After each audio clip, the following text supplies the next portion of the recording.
ఈరోజు బడ్జెట్ గురించి మాట్లాడుతూ ఉన్నారు కదా మీరు.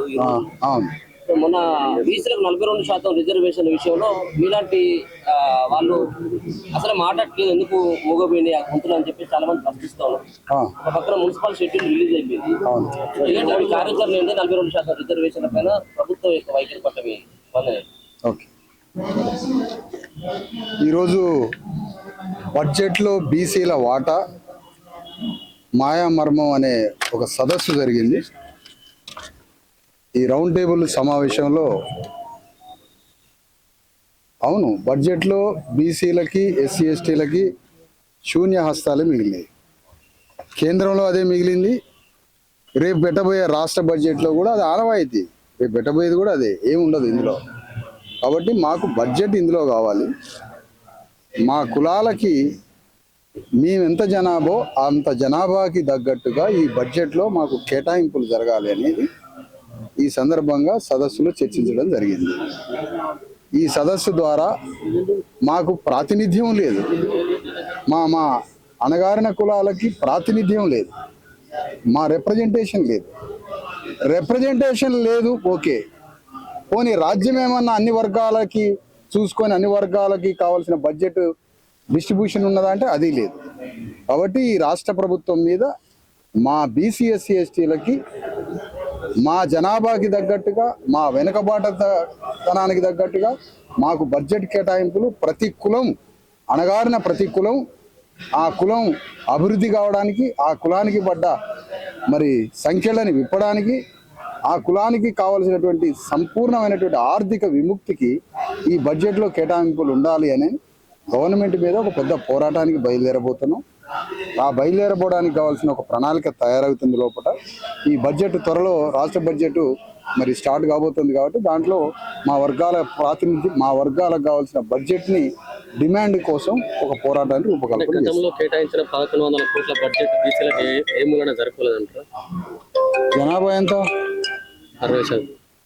మొత్తం బీసీ ఎస్సీ ఎస్టీ జనాభా ఎంత తెలంగాణలో? 93%. 93% 11 కోట్లు అంటే ఆ ప్రగతి భవన్లో చాయ్ బిస్కెట్లు ఇస్తారు వచ్చేటోడికి, దానికే 25 కోట్లు అయింది. ఆ 25 కోట్ల రూపాయలు చాయ్ బిస్కెట్కి కేటాయించినప్పుడు 90% ప్రజల జీవితాల్లో మార్పు తేవడానికి నువ్వన్న కోట్లు ఏడ సరిపోతాయి.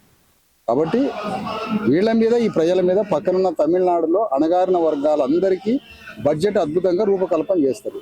కానీ తెలంగాణకు వచ్చేసరికి ఇక్కడ ఎలాంటి రూపకల్పన ఈ వర్గాలకి బడ్జెట్ లేదు. కాబట్టి దాని మీద పోరాటానికి ఈరోజు పక్కనున్న ఆంధ్రప్రదేశ్ రాష్ట్రానికి బడ్జెట్ కేటాయిస్తున్నారు కదా, అంటే మోతాదులో మరి తెలంగాణకు ఎందుకు వ్యతిరేకత చూపెడుతున్నారు? కేంద్రం నుంచి వచ్చే బడ్జెట్ కూడా మాట్లాడుతుంది. తెలంగాణలో లేదు, ఆంధ్రలో లేదు. ఎక్కడైనా ఈ దేశంలో అగ్రవర్ణాలు పరిపాలించే ఏ రాష్ట్రంలోనైనా, అగ్రవర్ణాల పరిపాలన ఉన్న ఏ రాష్ట్రంలో అణగారిన వర్గాలకి ఎక్కడ బడ్జెట్ కేటాయింపులు ఉండవు. కేంద్రంలో వర్ణ బడ్జెట్ వచ్చింది ఈరోజు, అది వర్ణ బడ్జెట్.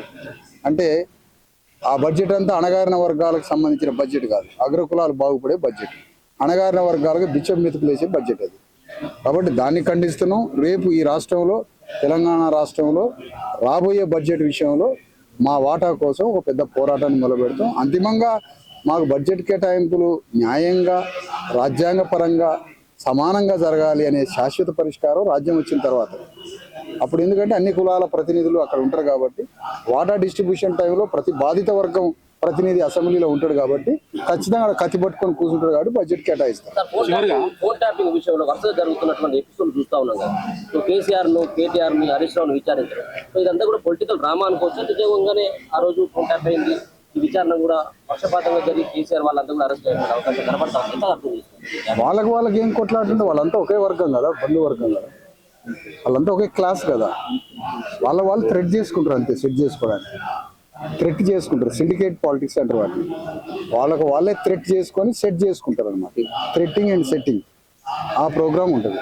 వాళ్ళ ప్రధాన శత్రువు బీసీ ఎస్సీ ఎస్టీలంతా రాజ్యానికి రావాలని కేసీఆర్ అనుకుంటారా? ఒక దగ్గర సర్పంచ్గా పోటీ చేస్తాడు ఒక రెడ్డి కాంగ్రెస్ నుంచి, ఒక మాదిగా అయినా పోటీ చేస్తాడు, ఒక బీసీ అయినా పోటీ చేస్తాడు. కేసీఆర్ ఎవరిని కోరుకుంటాడు? కాంగ్రెస్ పార్టీ రెడ్డిని కోరుకుంటాడా? స్వతంత్రంగా బీసీ ఎస్సీ ఎస్టీ పోటీ చేస్తే ఆ ఊరిని పరిపాలించాలనుకుంటాడా? ఎవరిని కోరుకుంటాడు? కాంగ్రెస్ పార్టీ అయినా గెలవాలనుకుంటాడు, కానీ అక్కడ స్వతంత్రంగా బీసీ ఎస్సీ ఎస్టీ సర్పంచ్ కావాలని కోరుకుంటాడా కేసీఆర్? లేదా రేవంత్ రెడ్డి కోరుకుంటాడా? కోరుకోడు కదా. అణగారిన వర్గాలు రాజ్యం రావడానికి ఇద్దరు వ్యతిరేకమే, ముగ్గురు వ్యతిరేకమే. కాబట్టి ఈ అగ్రవర్ణాల యొక్క విభేదాలు, వాళ్ళకి సంబంధించినవన్నీ కూడా ఉత్త డ్రామా. అది వాళ్ళంతా సెట్ చేసుకోవడానికి వాళ్ళు థ్రెడ్ మరి చేస్తారు. వాళ్ళు 90% ఉన్న ఎస్సీ ఎస్టీ బీసీల కోసం మేము కూడా కొట్లాడుతున్న సంఘాలు కూడా చాలా ఉన్నాయి.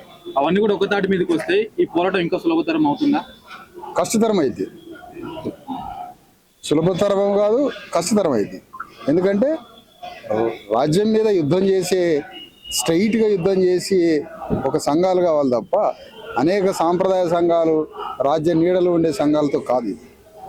అది కేంద్రం జనగణనలో కులగణన చేస్తామని చెప్పేసి ఒక గెజెట్ విడుదల చేసింది కదా, దాని గురించి దాని మీద అది ఒక ఆనాడు క్యాబినెట్ మంత్రి వైష్ణవ ఆయన ప్రకటించిండు, అందులో కులగణన కూడా చేరుస్తామని. తీరా చూస్తే ఎస్సీ ఎస్టీ అండ్ అదర్స్ ఉంది, ఓబీసీకి సంబంధించిన అంశం లేదు. లేదు. దాని మీద కూడా ఒక పెద్ద ఎత్తున పోరాటానికి ప్రణాళిక తయారు చేస్తారు.